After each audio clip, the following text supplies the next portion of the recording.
किसी की गाड़ी ट्रैफिक में फंस गई तो कोई 2-3 मिनट लेट से पहुंचे। किसी के साथ यह हो गया और किसी के साथ वह। बहाने तरह तरह के हैं, लेकिन हकीकत यह है कि विश्वास मत के दौरान कांग्रेस के 1-2 नहीं बल्कि 11 विधायक सदन से गायब हो गए। यह महज संयोग नहीं कहा जा सकता। इस घटना से कांग्रेस में हड़कंप है। वजह यह कि इसके संकेत बड़े हैं कि कहीं देवेंद्र फडणवीस कांग्रेस में कोई खेल न कर दें।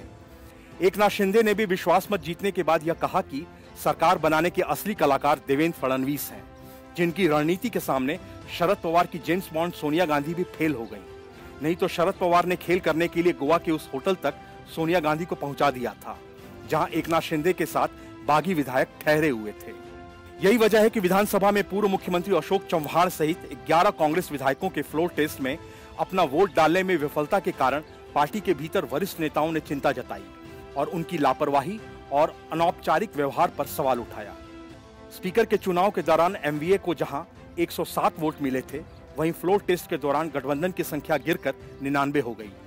चव्हाण के अलावा जिन लोगों ने वोट नहीं डाला उनमें प्रणति शिंदे, जितेश अंतापुरकर, विजय वड्डेतीवार, जीशान सिद्दीकी, धीरज देशमुख, कुणाल पाटिल, राजू आवले, मोहन हंबरदे, शिरीष चौधरी और माधवराव जावलगांवकर हैं। महाराष्ट्र में कांग्रेस के एक वरिष्ठ नेता ने कहा कि उनकी अनुपस्थिति से यह चर्चा शुरू हो गई थी कि उनमें से कुछ अन्य दलों के संपर्क में हो सकते हैं। उन्होंने कहा कि विधायकों के इस समूह द्वारा आकस्मिक व्यवहार बहुत चौंकाने वाला है। यह उनकी लापरवाही को दर्शाता है। महाराष्ट्र के प्रभारी एच.के. पाटिल ने कहा कि 8 विधायक देर से आए और लॉबी में इंतजार करने लगे। इनमें कोई राजनीतिक बात नहीं है। वे बारिश और ट्रैफिक में फंस गए होंगे। कभी कभी अपरिहार्य कारण होते हैं। अशोक चव्हाण ने कहा कि हमें 2 या 3 मिनट की देर हुई थी। उन्होंने गेट बंद कर दिया। कोई बेईमानी का खेल नहीं है। हम ट्रैफिक में फंस गए थे। एक अन्य वरिष्ठ कांग्रेसी नेता ने तैयारी की कमी को जिम्मेदार ठहराया। हमारा व्हिप और बैठकें नहीं हुई और यह सदस्यों के गंभीर नहीं होने के कारण हो सकता है। उन्होंने कहा कि इसको लेकर कोई रणनीति नहीं बनी थी और सदस्यों की उपस्थिति का समन्वय और निगरानी करने वाला कोई नहीं था।